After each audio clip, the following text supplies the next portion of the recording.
तिलक तराजू और तलवार, इनको मारो जूते चार। क्या जेएनयू जैसे विश्वविद्यालयों में सरकार ने ये बोल नहीं सुने थे जो जनरल कैटेगरी को खत्म करने के लिए यूजीसी जैसा कानून ले आकर इन पर थोप दिए गए। यूजीसी का नया कानून कहा जा रहा है बराबरी के लिए है, लेकिन जमीनी हकीकत क्या है? जनरल कैटेगरी के छात्र डरे हुए हैं। डर किस बात का? इस बात का कि यह कानून गलत तरीके से लागू हुआ तो सबसे पहले उन्हीं को निशाना बनाया जाएगा। क्या डर पैदा होना अपने आप में सिस्टम की नाकामी नहीं है? आज सवाल ये नहीं है कि सरकार कानून क्यों ला रही है, सवाल ये है किसके लिए और किस कीमत पर।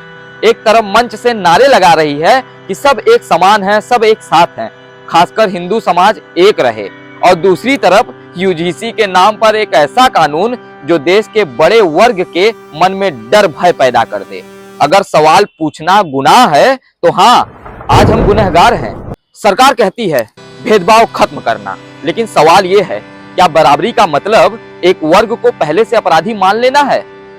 अगर कल को कोई छात्र झूठी शिकायत में फंसा दिया गया तो क्या सरकार जिम्मेदारी लेगी या फिर वही पुराना सिस्टम बोलेगा जांच चल रही है, चुप रहो?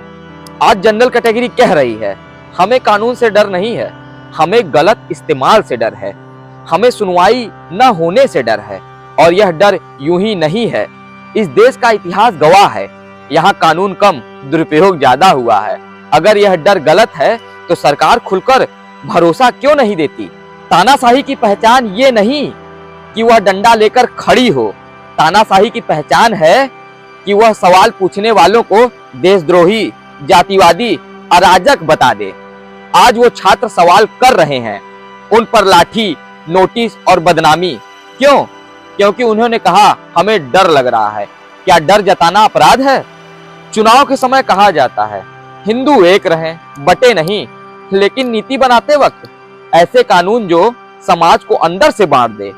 अगर एकता चाहिए तो भरोसा भी देना होगा।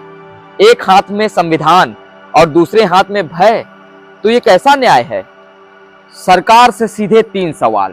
पहला, क्या जनरल कैटेगरी की आशंका को आप सिरे से खारिज कर देंगे? दूसरा, क्या इस कानून के दुरुपयोग पर कोई सख्त सुरक्षा तंत्र है?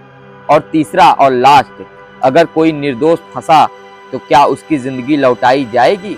अगर जवाब नहीं है आपके पास तो विरोध बिल्कुल जायज है। यह लड़ाई बराबरी के खिलाफ नहीं है, यह लड़ाई डर के खिलाफ है। यह लड़ाई उस सिस्टम के खिलाफ है जो सवाल से डरती है। और याद रखिए, जो सरकार सवाल से डरती है वही असली तानाशाही की ओर बढ़ती है। हम कानून के खिलाफ नहीं हैं, हम अन्याय के खिलाफ हैं। जब कोई सवाल उठाता है तो तुरंत कहा जाता है कानून अच्छा है, आप समझ नहीं रहे हैं।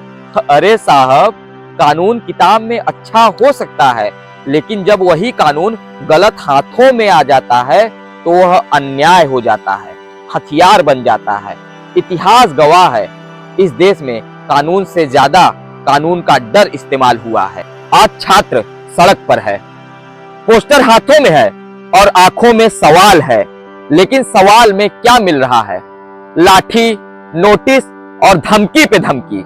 सरकार को यह समझना होगा छात्र विरोधी नहीं है, वे भविष्य को लेकर चिंतित हैं।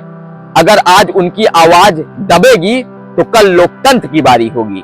यह कोई चेतावनी नहीं, यह हक की बात है।